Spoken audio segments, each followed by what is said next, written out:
है ना। तो सीएम नीतीश कुमार के शासन के आप बहुत करीब रहे और आज की स्थिति में नीतीश कुमार जी को कैसे देखते हैं आप? देखिए, शासन के करीब नहीं बल्कि शासन हम लोग चलाएं उनके साथ।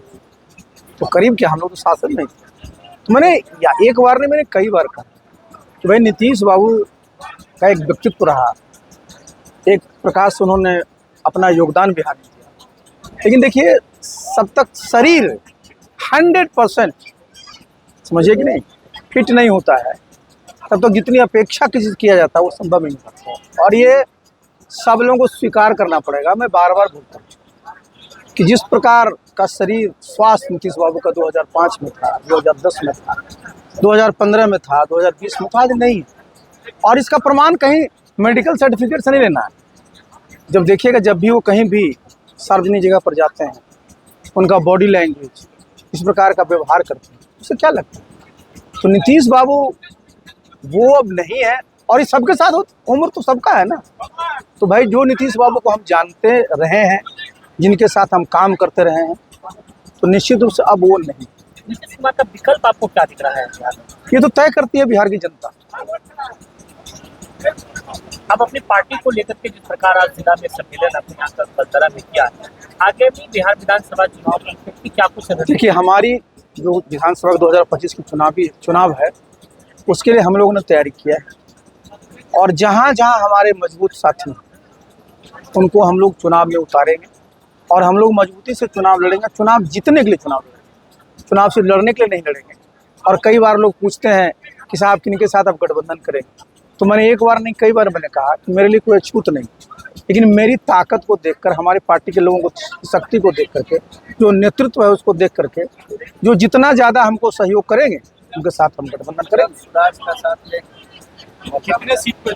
भाई देखिए, मैंने तो कहा कि मेरे लिए कोई अछूत नहीं है जी। तो जब आएगा कोई प्रस्ताव हम लोग देखिए। नीतीश कुमार के जिनसे भी संबंध बिगड़े उसके बाद इस प्रकार से उन्होंने चाहे शरद यादव जी की बात हो या गौरव फर्नांडिस की बात हो, और आरसीपी सिंह बाबू आज के सामने कितनी बड़ी चुनौती है? देखिए, जिनका आप नाम लिए, आदरणीय स्वर्गीय जॉर्ज फर्नांडिस का, शरद यादव जी का, तो उन लोग तो अपने इनिंग समाप्त हो चुके थे। तो इसलिए लोगों को लगा कि भाई नीतीश बाबू ने हाथ छीटा, तो लेकिन अब तो स्थिति दूसरी है। भाई अब तो नीतीश बाबू का अंतिम समय है ना, तो समय तो हम लोगों का आ रहा है। इसलिए चुनौती अब क्या रही? अब नीतीश बाबू जब सामने स्वस्थ होकर के काम करने की स्थिति में रहती, तब तो हमारे नेता वो रहे ही हैं। लेकिन अब वो स्थिति नहीं है, तो इसलिए हमारी पार्टी है। हमने बताया आज भी आपको, सम्मेलन में मैंने कहा कि पार्टी मैंने बनाई इसलिए क्योंकि मैं जनता दल यू का राष्ट्रीय अध्यक्ष रहा हूँ। हमारे आसपास बैठे हुए लोग हैं, ये सब किस पार्टी में रहे हैं? सब जनता दल यू में रहे। तो मैं तो हमेशा जनता दल यू जितने कार्य करता है, मैं उनको कहता हूँ कि चूँकि आपके पार्टी के नेता नीतीश बाबू का अब जो स्वास्थ्य उस तरह का नहीं है, तो बिना नेता का किसी पार्टी का भविष्य क्या होगा? तो जनता दल यू पार्टी का भविष्य क्या है जब उनका नेता का भविष्य उस प्रकार का है? तो मैं बार बार कहता हूँ कि भाई ये पार्टी बनाए हैं, सब लोग हमारे पुराने जनता दल यू के हैं, तो ये नई पार्टी है, इसमें आप सब लोग आ जाइए। क्योंकि तो डूबता हुआ जहाज है, तो हम लोग का नया जहाज है, इस पर बैठिए। और फिर हम लोग इस प्रकार से बिहार में नीतीश बाबू ने काम किया, उन्हीं के काम को आगे हम लोग बढ़ाएंगे। आपने इस प्रकार खुले मन से भ्रष्टाचार की बातें कही कि बिना पैसे दिए बिहार में काम नहीं होता है। अगर आरसीपी बाबू के समर्थन से सरकार बनती है तो कैसे ये अफसरशाही और ये भ्रष्टाचार पर अंकुश लगे? देखिए, 2005 से 2010 में नीतीश बाबू मुख्यमंत्री बने थे, एनडीए की सरकार थी। मैं मुख्यमंत्री जी का मैं प्रधान सचिव था। अब 2005 से 2010 का निकाल कर देख लीजिए, किसी की हिम्मत थी? आज क्या हो रहा है साहब? आज जब छापामारी हो रही, 11 करोड़ नकद रुपए मिल रहे, कारण कुछ नहीं है। मैंने जो बताया ना कि नीतीश बाबू का जो नियंत्रण हुआ करता था, अब वो नियंत्रण नहीं है। और कोई कारण नहीं है, जो शारीरिक जो मैंने कारण बताया वो है। और तो देखिए, हम लोग तो जानते हैं, हम तो जान रहे हैं आपकी, हम सेवा में भी रहे हैं और राजनीति में भी हैं, तो हम लोग तो चीज़ों को समझते हैं। और जो बिहार में 2005 में से 10 में हो सकता है, तो क्या आगे नहीं हो सकता क्या?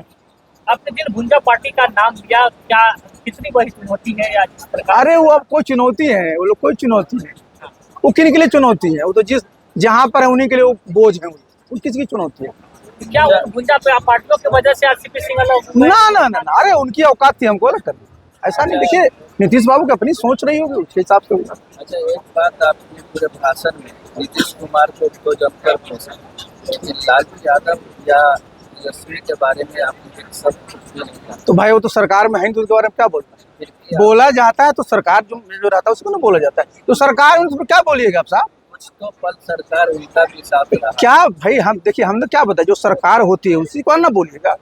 जो सरकार में ही नहीं है, वो आज से 20 साल पहले वो सरकार में थे, बीच में 20 महीने के लिए थे। 20 साल 15 साल पहले वाला राज। अरे दिक्कत यही है, ये लोग जो देखिए, आपको अभी का देखना पड़ेगा, फ्यूचर का देखना पड़ेगा। जितना जनता दल का जो प्रवक्ता लोग है ना, कैसेट कहाँ का बजाता है, अपना कैसेट तो देखता नहीं। देखिए जो सरकार में होता है उसकी जिम्मेवारी है, सिर्फ पुरानी बात करने से नहीं होता, आगे का बताइए। अपने आरक्षण की बात कही, हाँ। सरकार से आज के दौर में अपने आईएएस के रिजल्ट का भी बिल्कुल, हमने जिक्र किया। बिल्कुल। कि आरक्षण को लेकर के जिस प्रकार 27% तक महज है, तो क्या इसे बढ़ाने की जरूरत? देखिए मैं उसकी बात नहीं कर रहा हूँ, देखिए ये सोचना चाहिए कि नहीं सोचना चाहिए। 30 साल हो गए साहब, उनकी आबादी है 64% और उसका रिजल्ट निकल रहा है 31%। कौन सोचेगा? आप नहीं सोचेगा तो बच्चे लोग सड़क पर आएंगे। सर, युवा बेरोजगार एवं डोमिसाइल के बारे में स्पष्ट आपने नहीं किया। इतना स्पष्ट कैसे और क्या स्पष्ट कर? डोमिसाइल के बारे में स्पष्ट अरे डोमिसाइल के बारे में मैंने बराबर बोला है, सिर्फ ये बिहारी है जिसको लोग पड़ाव मान लिए, कहीं से देश भर से आता है या नौकरी पा लेता है। सर, मैं विकलांग और अरे पहले सुन तो लो मेरी बात यार। आप उत्तर प्रदेश में जाओगे डोमिसाइल खोजता है, झारखंड में जाओगे डोमिसाइल खोजता है, लेकिन बिहार में आपके नेता लोग इतने निश्चिंत हैं कि दुनिया के कहीं लोग आ जाए, बोलेगा 2 लाख हम नौकरी दिए, पता चला 60,000 बाहर का है। तो डोमिसाइल नीति तो कम से कम ग्रुप सी और ग्रुप डी में तो रखना ही पड़ेगा। हम लोग उसको समर्थक रहे हैं भाई। जदयू बीजेपी की जिस सरकार से जो है गठबंधन है, क्या लग रहा है कि 2025 तक ये जो है या वो तो चाहेंगे नीतीश बाबू को सामने रखना, उसके बाद फिर क्या होगा? उसके बाद तो वही होना है जो पता है आपको। क्या महाराष्ट्र वाला खेला बिहार में कर... अरे वो उसकी नौबती नहीं आएगी। आरसीपी सिंह बीजेपी क्यों छोड़? बीजेपी क्यों छोड़ देखिए, हम बीजेपी में गए कितने दिन के लिए गए? इसलिए थे कि भाई हम उनके साथ मंत्री थे, हमको लगा कि भाई इनके साथ हैं, इनका अगर हमारा सदुपयोग करेंगे तो हम रहेंगे। तो हमको ऐसा नहीं जी कि हम तो हमारी तो, हम जब बीजेपी में गए थे उसके पहले हम जेडीयू का राष्ट्रीय अध्यक्ष रह चुके, केंद्र में मंत्री रह गए, तो हम घर बैठने के लिए थे क्या? बीजेपी ने आपका इस्तेमाल नहीं तो वो जाने, उसमें हमारा क्या कहना है। जदयू और बीजेपी आज भी बरकरार है। आज हम जाके देखने लीजिए कैसा बरकरार है। क्या लगता है कि आप राजनीति के साथ ही जाएंगे? आपके पास अरे मैं तो अपने साथ जाऊंगा। मैं आप बार बार आपकी जो मनसा है ना, वो हमारे मुंह से मत कर ली। मैं तो अपनी ताकत, मैंने क्या बताया, मैंने कहा मेरी ताकत है, मेरी ताकत के साथ बीजेपी, मेरी ताकत के साथ जेडीयू, मेरी के साथ ताकत के साथ आरजेडी, और भी कोई पार्टी अगर हमारे साथ आना चाहेगी, हम किसी को अछूत नहीं मानते, तो आएगा तभी ना। जनसुराज भी कोई हम अजन स्वराज का भाई, प्रशांत किशोर हम लोग साथ काम किए, तो हमारा कुछ कोई दुश्मनी है क्या? लाडले भी आ गए। अरे तो सबको जानते हैं, सबको हम जानते हैं, इसलिए हमारे किसी के साथ कोई बताए ना परहेज नहीं है। क्या भविष्य दिखता है? सबका भविष्य उज्जवल है जी, बिल्कुल। Thank you.